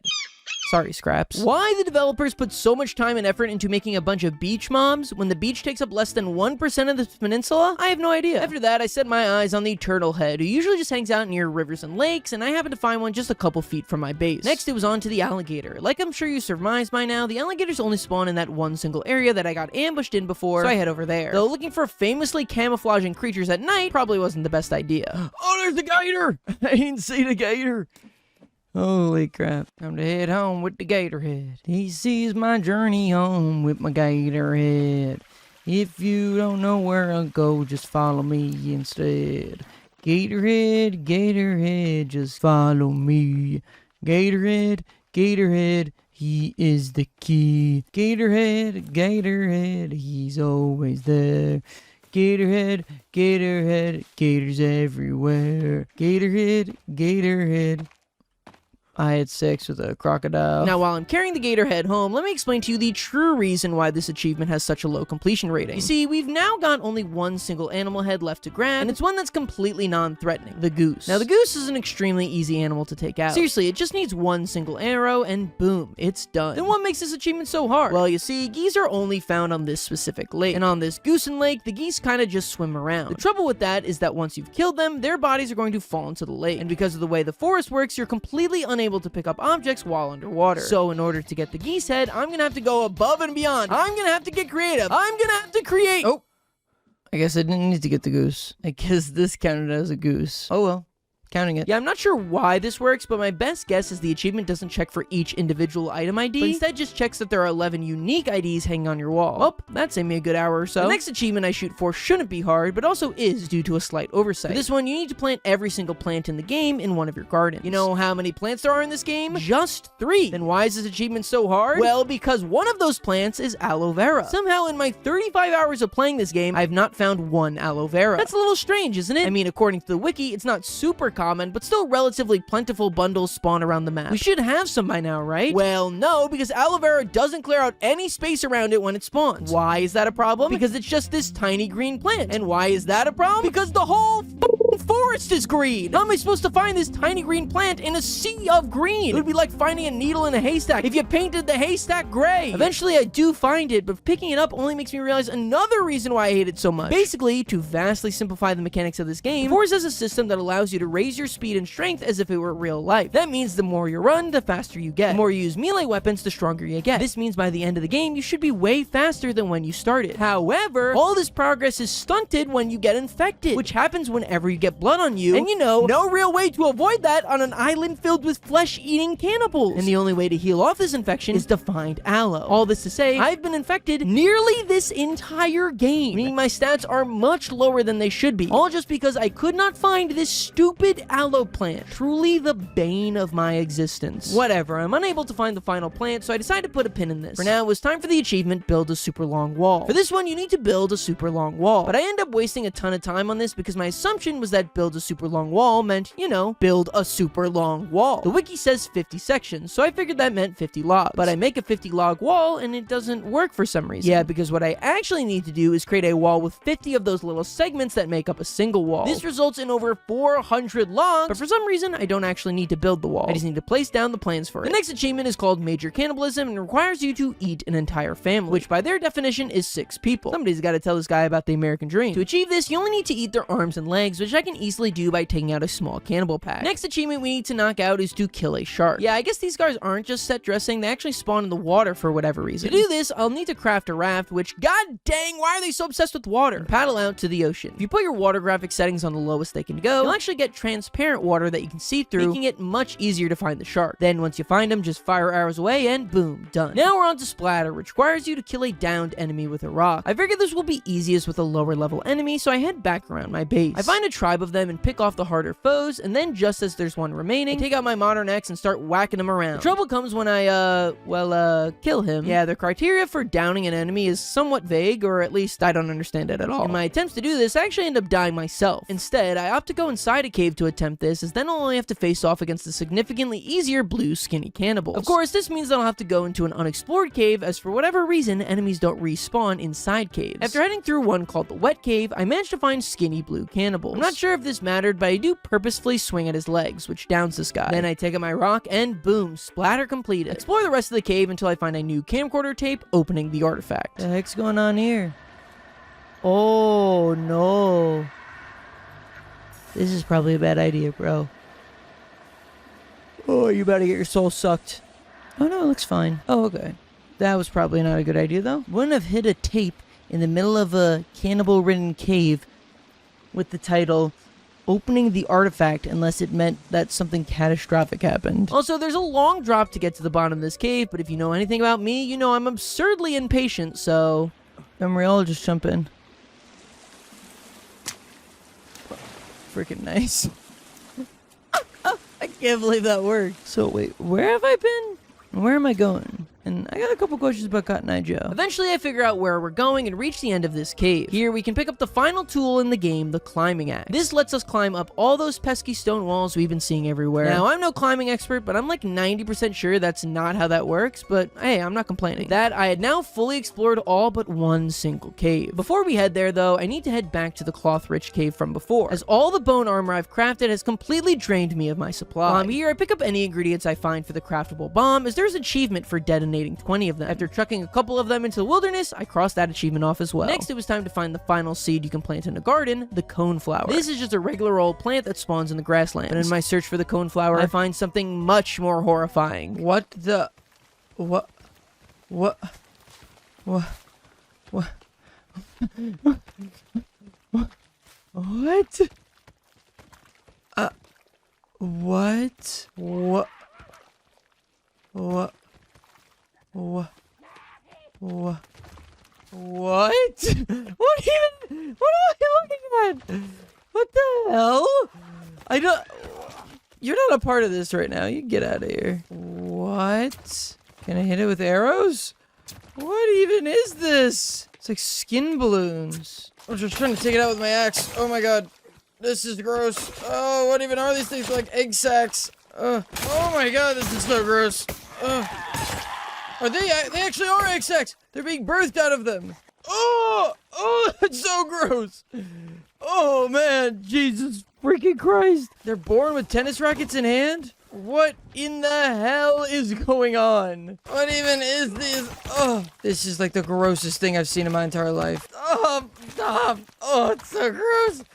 Oh my god, stop, please. Oh my god, I can't take how gross this is. Please make it stop. On the bright side, this wretched monstrosity gives you tons and tons of bone. Like seriously, I was able to craft a whole set of bone armor by just taking out the little egg sac thing. Eventually, I'm able to take out every single last one of these guys. But like, what was that? The mutants? Okay, maybe that's like a messed up human or something. What kind of 1,000-year-old curse would create? I don't even know how to describe what I just saw. Let's just move on and never speak of this again. I do eventually find that coneflower planted in my garden and earn myself the green thumb achievement. With all those achievements out of the way, it was time to head down below again, as I was now going to tackle the final cave in the game. What the heck? They crucified this guy like Jesus. On the bright side, he was a missing passenger, adding another checkmark to that list. But he's not the only person from the plane who was in this cave. Our kids' drawings. It's me and him on a plane. Oh, that's sad. And this one is... Oh, maybe he's seeing the cross on the outside of the jail. That's like POV. Then we've got... Whoa, the torso to his toy. We just need the arm. There's one last secret hiding at the end of this cave as well. Looks like here they're like being forced to do something. This doesn't look like all the other cannibal ones. Like, why is there all these like watches? And are these businessmen that were tortured? I love... travel. Oh no! They're travel influencers! A katana? What? What? Holy crap! Oh my god, this thing's crazy! Unfortunately, for whatever reason, the katana cannot be upgraded, making it an almost useless weapon for us. But it does look cool, so I decided to use it for any stick clearing action going forward. Those passengers I just found, once I exit the cave, I can find the final passengers I need, giving me the achievement for finding all 43 of them. At this point, I had gone through nearly every cave. I just missed a small passageway in one of the earlier ones, so I head back through there, and then grab the Explore All Caves achievement. Even though I had now fully explored every cave, I guess I had missed some of the robot pieces while exploring. Luckily, I can find an arm piece in the cave right by my house, and then using the glitch we discovered earlier to reset the piece, I can find the final robot piece. If you combine them together, you can get the full robot like you need for the achievement, but this also acts as a weapon for whatever reason. I mean, the weapon is awful, but you can still use it if you so please. With that giant fetch quest out of the way, it was time to start on another, as my next goal is to work towards the craft every item achievement, so I set my eyes on crafting the old gun. The old gun is split up into 8 separate pieces along the map that you're hinted at the locations of by some photographs you find in caves. Just like the first time, they're all little ore deposits that you can blow up with an explosive. Also, this weapon sucks. It's not even comparable to the damage and speed of the modern bow. And it turns out that it's not even required for the Craftmaster achievement. So altogether, a total waste of time. Turns out all I needed left for this achievement was to tie some cloth to a stick. After that, I spruced up my base a little more, and honestly, I'm really proud of how this came out. I feel like it looks super cozy and much more refined than my usual survival game base. The next achievement is Don't Save the Forest, and requires me to cut down 1,000 trees. And in case you don't know this, that's a lot of trees. At first, I tried doing this with a chainsaw, but quickly realized that would take literal years, not to mention I have no consistent source of gasoline. No, there's a far more consistent option, and for it, we're gonna need to head to the main cannibal village. We're gonna need to set up a log cabin right outside this house here. Inside this house are boxes with 4 sticks of dynamite. This is how we'll be cutting down 1,000 trees. Just chuck them into the forest and watch as the trees come crashing down. Then, once we're all out of dynamite, I head back to the cabin where I save and reload the game. When I load back into my save, the 4 dynamite sticks will have respawned, and I can throw them again and knock down some more trees. This takes me about 2 straight hours, but finally I'm able to claim my deforestation badge. With that completed, we've only got 2 achievements left that aren't story or multiplayer related, and they both just involve waiting. The first one is to go 10 days without killing any cannibals. Pretty easy in combination with our next achievement, survive 100 days. For this one, I just kept the game open in an alternate window and checked in every once in a while to feed and drink my character, and then let him wait. I started this process on like day 70, so it was a long while of him just sitting there. But with those 2 achievements out of the way, we could finally progress on to the main story and find our dear son Timmy that we had lost over 3 months ago now. But you know what that means, we can finally uncover the secrets of that mysterious sinkhole. And secrets they were, as it takes me like 10 minutes of wandering around this place to figure out what the hell I'm supposed to do. But eventually I discover a small pool of water, slap my rebreather on, and head into the depths. It takes me to this tunnel that seems to have some weird construction lining the sides. There are a couple of masked cannibals I need to take out before coming across a tape labeled Armsy Breakout. This isn't gonna be good. Wait, so these things are man-made? They're not just indigenous to this. Oh my god. Dude should have had the modern bow. Oh my god. The girl's there. Oh, that's bad. That doesn't seem very good. Armsy picks it up, takes a selfie. Oh, no. Okay. Well, I guess we won't be meeting Megan, as that Professor Shoulder seemed to just absolutely deck her. I explore further until... Well, this doesn't seem good. Ominous candle lighting. Very rarely a good encounter. I find a tent that allows me to save my progress, which leads me the way into a tunnel with more of those weird steel spire things surrounding it. Oh, that doesn't seem good. Irving drawing. The frick? Oh, I have the key card. Oh, I can open this. Oh, okay. What the heck? Wait, the research facilities is on the island? I guess I probably should have guessed that. Paint myself red, I guess. But yes, inside what seems to be a full scientific research center, presumably the one used by Sahara Therapeutics and all the camcorder tapes we saw. Oh, is that the girl from the videos? What was her name? Maya or something? Megan. This is Megan's school photo. Please don't contact me again. Wait, did the dad maybe like drop off Megan? Was like, here, just have my daughter or whatever? This is her school photo. This is what she looks like or whatever? That's okay. I don't know what's going on. After crawling through the vents, I find what appears to be somebody's hiding hole. So clearly someone else was alive and well here somewhat recently. This is like Maybe this is where Megan... Is this Megan's bedroom? Looks like somebody was hiding in here. I wonder if my son was hiding in here. Timmy? Yo, Timmy, where you at, big dog? I climb up a rope, which brings me into what appears to be a cafeteria. Right on the wall, we get confirmation that this is in fact Sahara Therapeutics. But even more exciting than that lore drop are the 2 achievements we can get from drinking from the coffee machine and getting something from the vending machine, both of which still somehow have power. I continue on through where I take a brief stop in the medical wing before... Maybe... Oh, this might be where the, yeah... Oh, there's babies there. Through here are a series of observation rooms, but instead of housing cannibals or mutants like you might think, they instead seem to house children? Well, that's a burned cannibal, it looks like. Oh, wow, there's a ton of the lads. Oh my god, this is that, like, worm thing I fought. Oh, that thing is so gross. Well, there must have been something even more powerful to kill all these things. Holy crap! What even is that? Oh my god, I was refilling my freaking torch. Scared the ever-living crap out of me. Is that just a Professor Shoulders? Yeah, it's just a Professor Shoulders. Oh my god. After dealing with the professor, I take a further look at these observation rooms. Observation Room B. What were they observing, though? Like how to make mutants? People who had been infected with this virus? Maybe this girl needed, like, a life-saving surgery, and they thought this, like, mutant virus thing would be the way to save her or something? What the frick? Ew! Ew! Oh, that's gross. What's that? Property of Megan! Are we gonna find Megan? Megan's gotta be dead, right? There's no way that she's alive. Bunch of babies on carts, okay. Are the babies the source? By Megan Cross. Well, where's my son? I don't give a crap about this Megan, honestly. I fall down the vent into what appears to be the main offices of Sahara. Look, look, look, look, look. This thing is called a Virginia. This thing's called an Armsy. No, that's Professor Shoulders' dog. Multiple limbs might be sibling anomaly. Progress through discovery.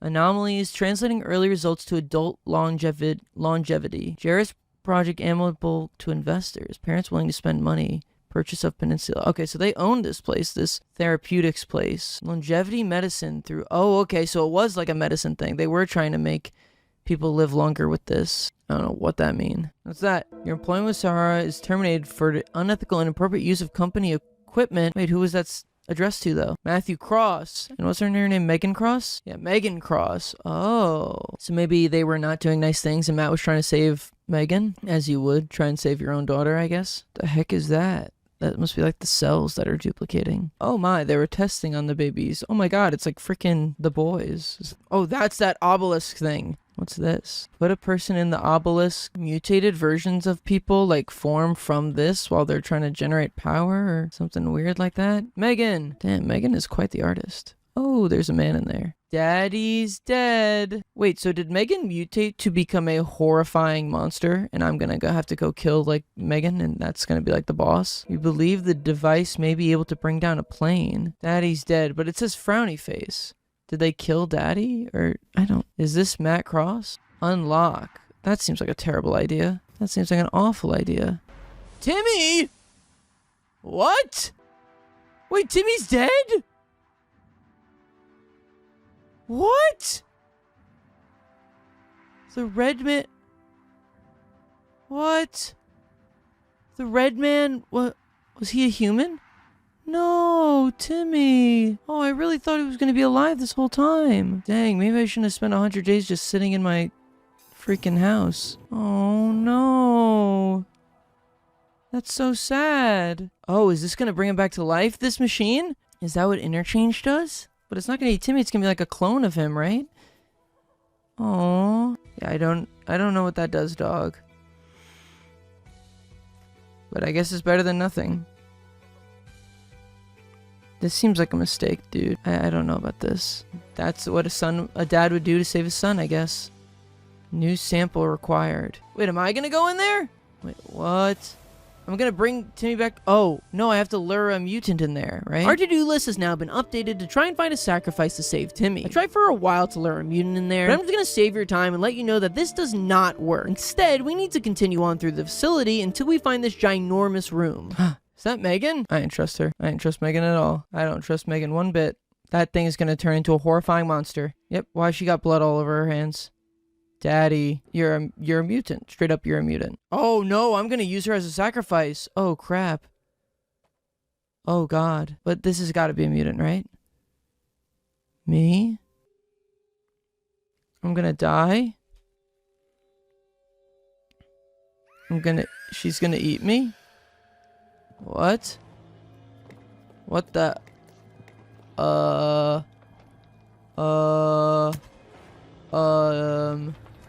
Dude, what did I say? What kind of eldritch? Okay, yeah, maybe we shouldn't use that machine on our son. Maybe that's not the best idea. It's giving final boss, so maybe it's time to use the arrows. On the bright side, I do have a full set of creepy armor to take on Megan. And on the other hand, she's incredibly fast. Holy crap, the fight isn't all too tough, all things considered, though. For the most part, I just stay far away and fire arrows at Megan's core, and when she lunges, just try your best to run away. Oh, so I guess if you use a mutant, right, it's gonna corrupt the kid, right? So we're gonna have to sacrifice ourselves. That's our only way to, make it like an even sacrifice for Timmy. Oh, we got him. Nice.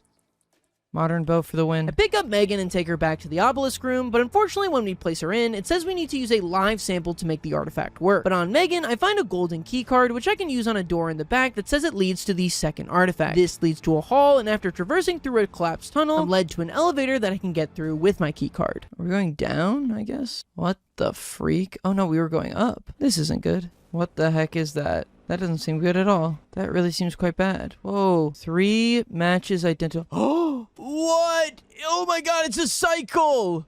Cause we're gonna... Oh my god, they have this facility and they take down planes. And that's how we got down here, so that they could revive the daughter. Oh, it's a 6 cycle. What the frick? This is so messed up. I gotta get my boy back, though. Is he actually gonna do it? No.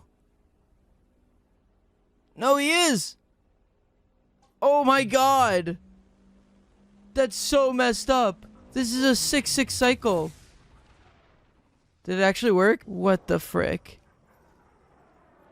Now the plane's gonna crash. Oh my god, the red man was Matt Cross. But it didn't go so well for Matt Cross. So why would we repeat the cycle? Foolish. Truly foolish. 1 year later... Oh no. Is Timmy gonna be a mutant? My next guest is a TV star, author, and real-life plane crash survivor. Sounds like Jesse Cox. Here to talk to us about his new book, Rescue. Oh, Timmy's messed up. Give it up for Eric LeBlanc. What the freak? Oh, this kid's gonna go psycho mode. I'm still carrying the modern axe? You've written a harrowing tale of survival and adventure with a plane crash. Look, you can see it on the cover. I feel like you're really blurring the lines here between fact and fiction. Oh, is that the axe? Hey, do y'all want a demonstration?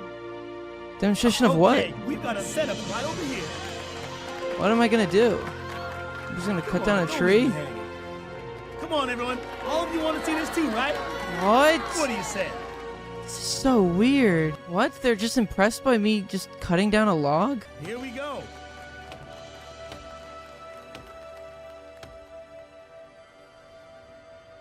Is he gonna go psycho? Huh? Is he okay?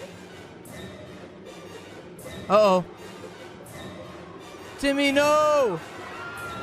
Oh, God. That was kind of messed up. I mean, you should have seen that coming, bro. Am I gonna have to kill Timmy?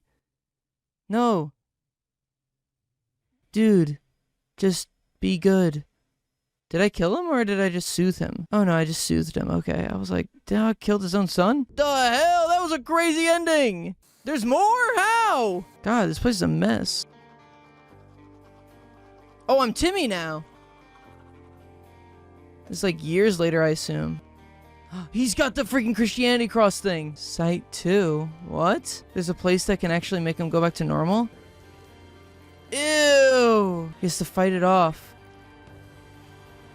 What the hell? That was crazy. It's not how I was expecting that to end at all. Really fun game, though. Really crazy. Very scary, very spooky, good plot. Now, if you're at all confused about what happened there, don't worry. I'll explain it in a second. For now, it's time to start on our second playthrough. Yes, this game does require an additional playthrough for the achievement Vegan, where you beat the game without eating or killing a single animal. Thankfully, I can turn the game on peaceful this time, where no enemies will spawn in, so the only thing I'll have to do is grab the items required to beat the game, which are the keycard, the rebreather, and the climbing axe. Also, the modern bow isn't required, but we do still need to fight Megan at the end, so I'll make sure to grab that too. Now, while I do that, let me briefly explain explain my understanding of the full story of the forest. And thanks to the Forest Wiki for helping me fill in anything that I didn't understand myself. Now, keep in mind, some of this is speculation and we don't have an exact timeline of events, so we don't know how or why everything happened. A couple years back, Sahara Therapeutics purchased the peninsula as they had discovered two strange otherworldly artifacts on it. Head of the research team was a scientist named Matthew Cross. Here at Sahara, they were attempting to use the obelisk to discover the secret to eternal life. They did this under the cover of the Jarius Project, which was said to be attempting to help heal terminally sick children. Unfortunately though, this was just a cover so they could use unknowing children for their sick experiments. The only way that they could heal these children was by sacrificing another at the obelisk. Once the children were healed, they were placed inside observation rooms to see how the sacrifices would affect them. These children began to rapidly mutate in various ways, so Sahara began studying these mutations. Many of them in fact turned into the mutants we know from the island, like Professor Shoulders and Legs. It's implied that there were already mutants before they arrived, but at the rate that Sahara was experimenting on children, I wouldn't be surprised if a large chunk of them are from there. Now here's where things get a little shaky. Matthew Cross's exact story is kind of up to interpretation, as there are a variety of different clues around the island that could allude to different things. So this is just my personal interpretation. It's very possible I'm way off. Matthew Cross, the head of the Jarius Project, became completely obsessed with the work he was doing on the peninsula, as he had a sick child of his own, Megan. Megan suffers from some sort of chronic illness, which is what drove Matt to go so insane on this project. He sacrificed tons and tons of children attempting to find the cure, so he could apply the results to his own daughter. Then for some reason, presumably related to his experiments, Matthew's wife Jessica filed for divorce against him. Matthew told him, "You will regret this," and based off an autopsy report found near a red bucket, it implies that he killed her. Matthew began using the obelisk more and more until Sahara had enough. His degenerate crimes would be punished and he would be fired. However, this notice of termination slip still seems to be in the printer, so it looks like he never got it, because on the day he was to be fired, Professor Shoulders broke out, killed Megan and a ton of other scientists, and set his fellow mutants free. Matthew, who was presumably the only survivor of this accident, was absolutely gutted that his daughter had died, but he had a plan. There was a second artifact above the obelisk that Matthew could use as a weapon. He developed technology that would let the weapon identify nearby planes that held acceptable sacrifice substitutes for whatever was in the obelisk. Matthew used the weapon on our plane, which is why we crashed into the island in the first place. He covered himself in red paint, as that scares away the mutants, and boarded our crashed plane. Matthew then stole Timmy and used him as a sacrifice to resurrect Megan. However, Megan viewed her father as a monster, maybe because of his crimes on the island, maybe because of the experiments he had been pursuing, maybe because he killed Megan's mother. There's even some evidence to suggest that in some way Matthew